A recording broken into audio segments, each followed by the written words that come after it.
Hi, my name is Juan Carlos Montenegro. I am originally from Ecuador, and I immigrated to United States for 20 years ago in 2001.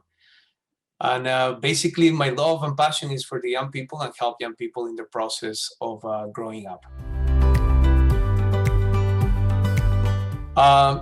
What is my story? I think my life has been, I'm going to reduce my story to the most that I can, but it's interesting because I never knew that I was dyslexic. So it is interesting because through high school and college, basically, well, through high school, I was never a good student. I was never a good person who got a good grade. I was an amazing guy who can help people out, who can be, out there and things like that. But in grades, I was like, oh my God, I cannot study. One of the points even is when I entered to high school in Ecuador, you need to take a test to be able to be accepted to the high school that you want to go. I failed all the tests. I actually I was rejected from all the schools.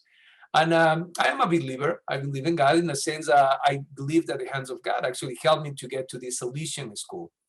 And when I get to this Salesian school, which is a school, a congregation, a group of people who focus on helping young people, I learned that I was able to do many things that I couldn't do before. So I went to the missions in the middle of the jungle when I was 18 years old.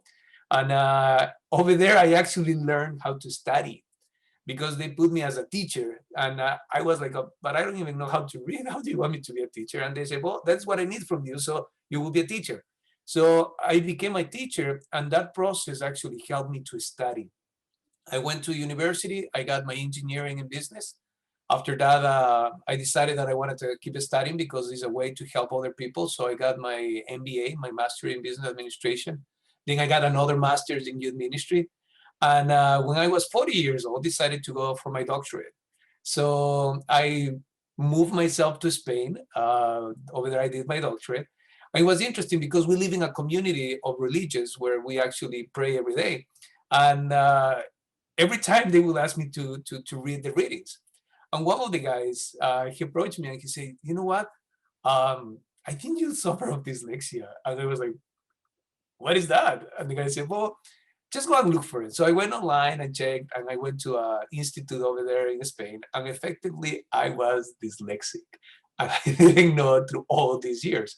So I think being, in a sense, kind of like my life has been easy, feeling rejected by the education system, especially in the high school, feeling that you are not the same when you are reading. I mean, those type of things, when you are a young person, really kind of like breaks you down.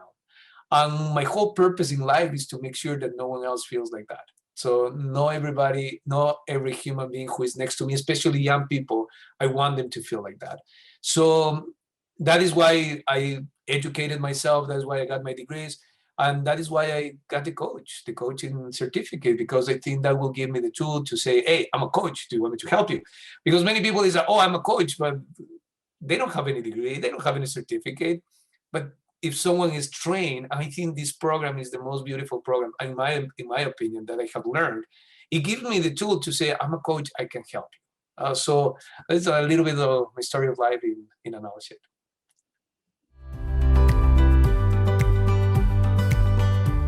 After 20 years of working with young people, I realized that we need to do something deeper with them. We need to accompany them in a process that is way deeper. And I realized that even though I have my degrees in education, in everything, I realized that there was something missing. And I really thought about coaching as a primary tool to get into their young person, into their thought, and to help them to grow and to help them to see life in a different way. So that is what motivated me to get the coaching certificate.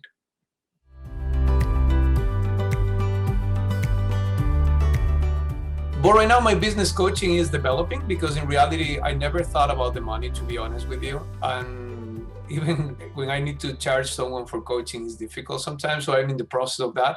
I have been working for the church for the last 20 years. So right now, my business in reality is helping the kids in the church, the kids from the different youth group activities, leadership teams, to really find themselves in a different way and to grow. So my business is that, it's just basically helping those kids that sometimes no one listens to them. Sometimes they grow up and they enter in this age when they're 15 years old, and really seems like parents and kids really don't connect. So they're not together. They don't understand, when in reality they're saying the same but in different perspectives. So my coaching business, in a sense, is to how to help them to open that communication and to have a better relationship between them.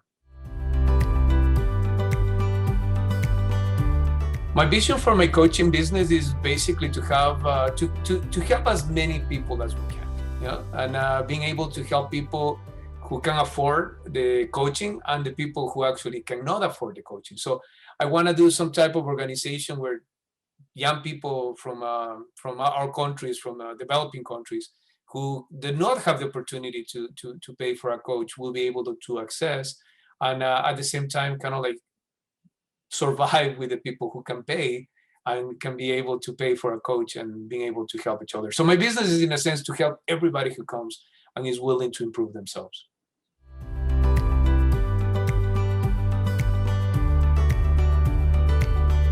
If you want to become a coach, I will recommend you to think, first of all, why do you want to become a coach? To ask your question to yourself, what is the reason that I want to become a coach? And I guess depending on the answer, you will make the decision to become a coach or not. It can be a selfish answer, like getting to know myself, because to be honest with you, once you want to get into the coaching process, you are challenged to think about who you are and who do you want to be. So it's not only thinking about other people, but also is thinking inside. So I think whatever answer that you have, even if it's kind of like, oh, I want to be coach because I want to get to know more myself, or I want to be coach because I want to help someone else, that is a beautiful opportunity to start something. Now, I want to challenge you. Is going to challenge your way of thinking, is going to challenge your way of being, and is going to give you a beautiful insight on how you can improve your own life in the future. What I would like to tell to someone younger than me is like, go for it, bro. Like, or sis, in the way how the young people talk. I think life is so short, and so many times, even right now with the whole pandemic that we're going through, we just need to take challenges. We just need to be able to live our life to the fullest.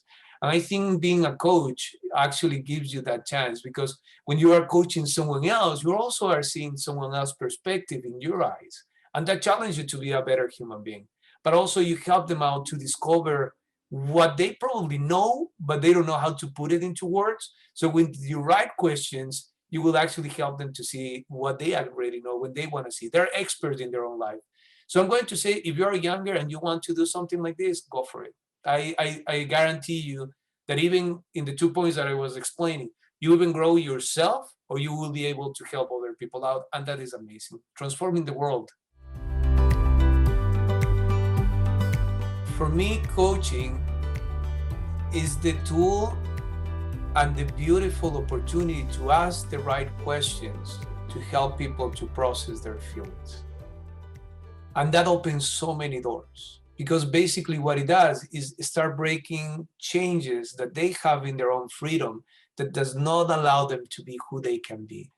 And asking those questions, that actually is a gift. And is a gift that you can develop through the coaching process, to the teachings, to the learning, and is a gift that will help many people. Coaching to me is basically breaking change.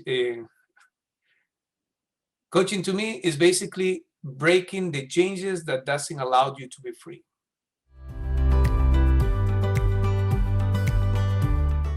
The coaching training has changed my life in a really interesting way. And one of the things that I want to share with you is that I have been a youth minister for the last 20 years. And when you become a coach, they ask you to actually record the young people, or record the person that you're coaching, and ask them to go through the process.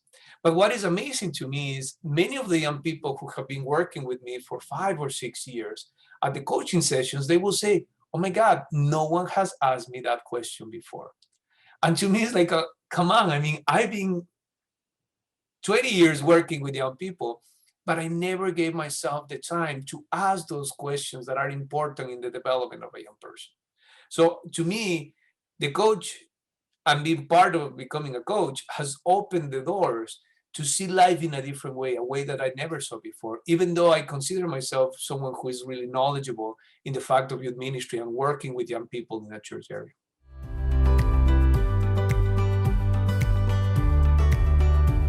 I learned, and I'm actually kind of like confirmed that I'm a crazy, passionate, loving person to try to transform the society.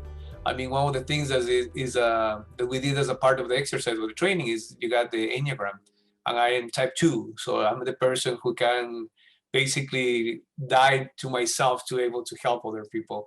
And I think this has helped me to really enter in an understanding that I need to take care of myself to be able to take care of other persons.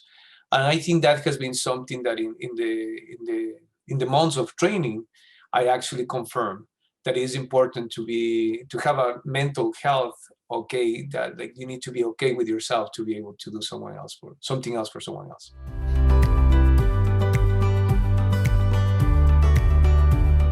The program has helped me to really challenge me in a sense to do something different, you know. And I think it gives me the confidence to go and say, I can help you to do something, and if you want me to help you, here I am. You know, I think before, I mean, as a youth minister, you are there to help people, but sometimes you don't have all the tools per se or the degree per se.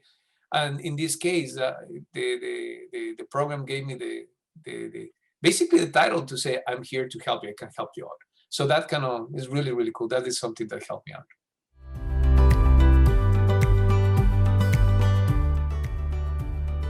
Who is my biggest influence? I think my life has have so many people who have transformed my life in so many different ways that I don't think if those people wouldn't have been in my life, I will be here. So to say only one person, I think it will be a disservice to everybody who has made possible for me to be here today, you know? But if you ask me who are the people who have transformed my life, I say, I'm really quick, my mom. My mom in her loving, caring for other people has shown me that I need to do the same. The same as my dad. I remember when I was a little kid in Ecuador, we have this tradition to put kind of like bags of candy where we will go in Christmas and give it to the people on the streets, the bags of candy or something like that. So I believe my parents have been a huge influence in who I am now. The other ones are the Salesians. I don't know if you guys know, but you probably can investigate St. John Bosco. He was born in 1815, and he actually got orphaned when he was 2 years old, and then he became this priest, and he actually created this congregation, who is now in 134 countries in the world, and they help people in need. So to me, he was my whole inspiration. And indeed, in that Salesian world, there's a lot of people who have helped me to go to one place to another place. Actually, it's kind of like a family that I belong to. So to me, those are my biggest inspirations of who I am today, in a sense. And I want to be at least a good inspiration for someone. You know, if this video can change your life and make you think different, that's my goal. I mean, that to me is beautiful. So, and the same way as how many people have done the same, even when you watch a YouTube video or something and just make you think differently, to me, that is the point. I mean, so when you ask me who is my biggest is kind of like difficult because there's a lot of people involved in that.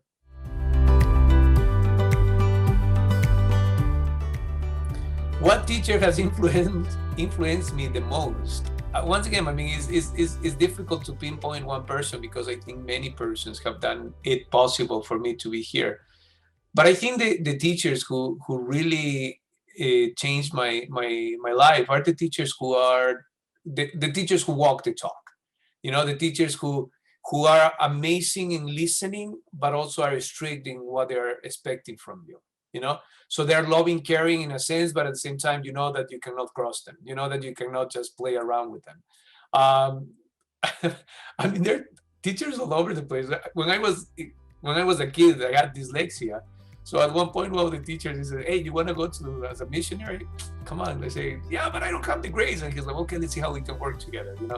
So as I said, I mean, it's difficult to really pinpoint someone. I believe everybody who has been in my life has made me who I am today.